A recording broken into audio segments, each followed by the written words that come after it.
we have had such wonderful participation and support in this initiative from the Consuls General of Canada. I would, and we have three, as a matter of fact, with us, and I hope all three are in the room. Georges Rioux, Georges, in the room.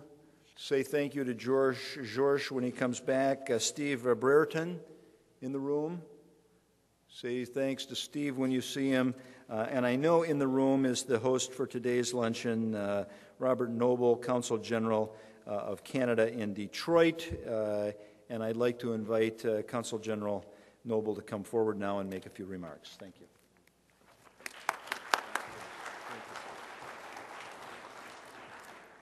Good afternoon. As George said, I'm Robert Noble, the Consul General of Canada in Detroit. I represent the Government of Canada in Michigan, Ohio, Indiana, and Kentucky. And it was my privilege to sponsor today's luncheon with my colleagues, Canadian Consuls General Steve Brereton of Buffalo and Georges Rioux of Chicago. I want to express our great appreciation to Mayor George Hartwell, the Mayor of Grand Rapids, for hosting these meetings in this vibrant, growing, and dynamic city, and as well to Mayor David Miller of my home city, Toronto. I also noted that the Mayor is very dynamic promoter, Mayor Hartwell. Last night at dinner, I think everybody who was there got a chance to read the New York Times article from yesterday's edition on the healthcare facilities, the $1 billion worth of healthcare facilities that are going to be going up here, and that is a really great credit to the community here, the spirit, the working dynamic, the prosperity of this great city, and Mayor Hartwell, you and your co-citizens of Grand Rapids are to be congratulated for this event. A special word as well of thanks to Dave Ulrich, the Executive Director of the initiative, for all his fine work in organizing this event. We're fortunate that this organization has opened an office in Toronto that's staffed by Nicola Crawhall. I would be neglecting my duties if I didn't pass on, Mr. Mayor, the condolences of the government and the people of Canada on the passing of police officer Robert Kosminski. It's never very easy for any community, wherever they are in the world, in North America, but particularly our friends here in Grand Rapids to experience this. And we wish to pass on our condolences to yourself, the community, and to the family. This is my second time as Consul General being in Grand Rapids. I was here on February the 21st at the Gerald R. Ford Museum to present a banner that was put out in front of the Canadian Embassy on Pennsylvania Avenue in Washington, D.C., at the period of mourning of President Ford.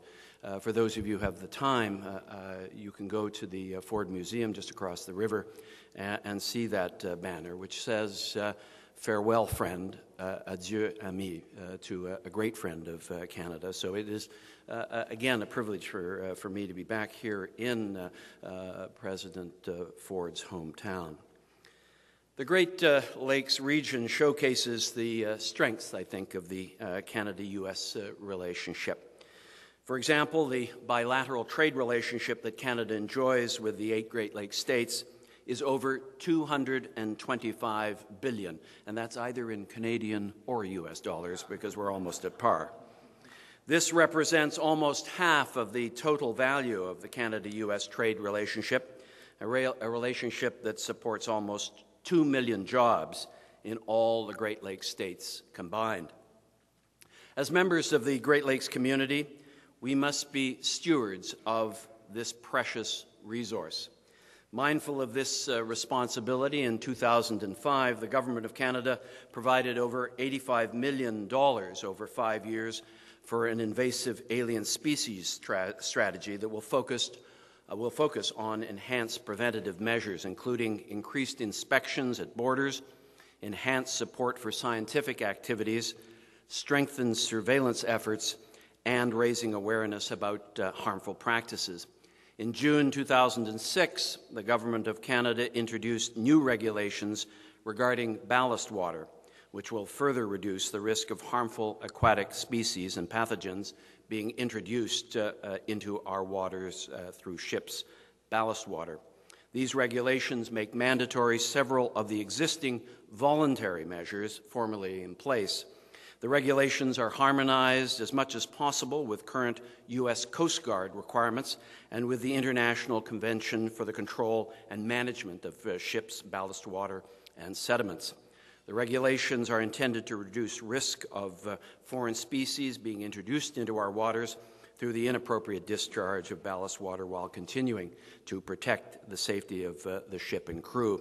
And, ladies and gentlemen, I did note your resolution today calling on the Canadian government to enact legislation in this regard, and we will certainly pass that on to the government in Ottawa.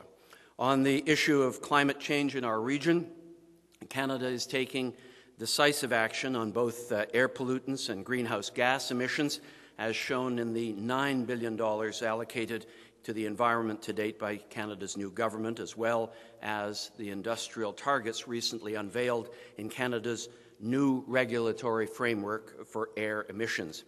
We have been clear from the outset that we support international action at the G8 and the UN to reduce greenhouse gas emissions. Canada liaises regularly with the United States on issues such as energy efficiency, transportation, scientific research, reporting and measurement, as well as mitigation technologies and adaptation to climate change. Additionally, the Canadian and U.S. governments have launched a comprehensive review in April 2006 of the operation and effectiveness of the Great Lakes Water Quality Agreement. The agreement has well served the interests of the basin over the past 30 years. In May, the Great Lakes Binational Executive Committee opened a public comment period on a draft agreement review report, the first review of the agreement in nearly 20 years.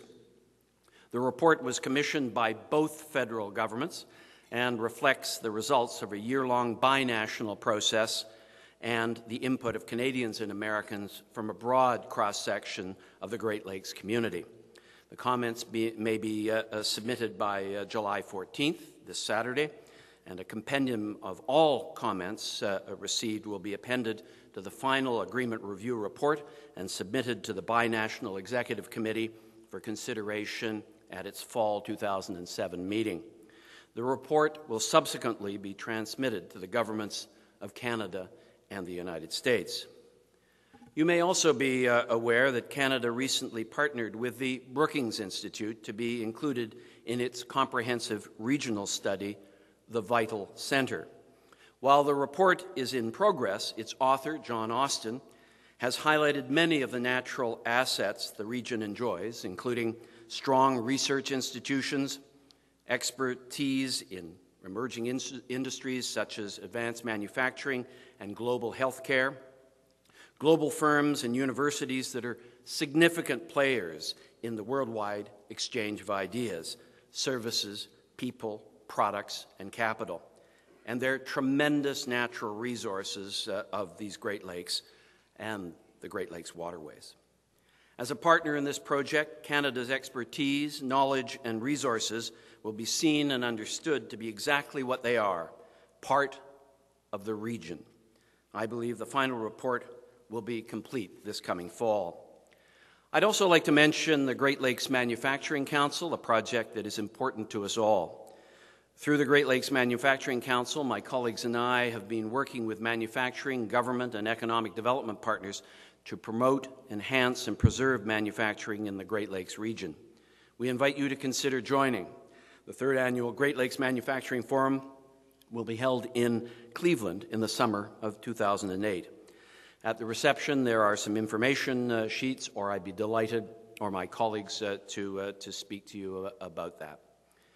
Of course, our Great Lakes community is located in a border region. You are aware from this morning's discussion of the Western Hemisphere Travel Initiative, a U.S. law that requires all travelers to carry a valid passport or other appropriate secure document when traveling to or through the U.S. from within the Western Hemisphere.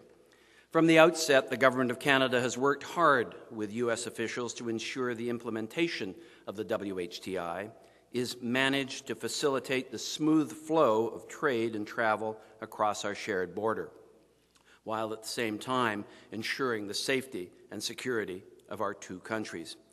We continue to work closely with the U.S. government with respect to timelines for the phased-in approach and to explore alternatives to the passport, while recommending to Canadians that if they wish to travel outside of Canada, the passport is the recommended secure document. And I listened with interest to the resolution that was passed this morning regarding the WHTI. Ladies and gentlemen, that resolution was very much appreciated, and I'm sure will resonate very well in Ottawa. As these efforts indicate, we are ever vigilant in protecting and promoting the Great Lakes region and community. Canada is proud of its association with the Great Lakes and St. Lawrence Cities Initiative. Your work has never been more important than it is today, and I applaud the recent leadership that you've shown in uniting many, if not all, of the region's communities in one voice. I believe your vision has spawned other initiatives which are also focusing attention to the unique and precious resources of the Great Lakes region. Therefore, my colleagues and I thank you for your work and look forward to continuing our joint efforts throughout these meetings and in the future. Thank you very much.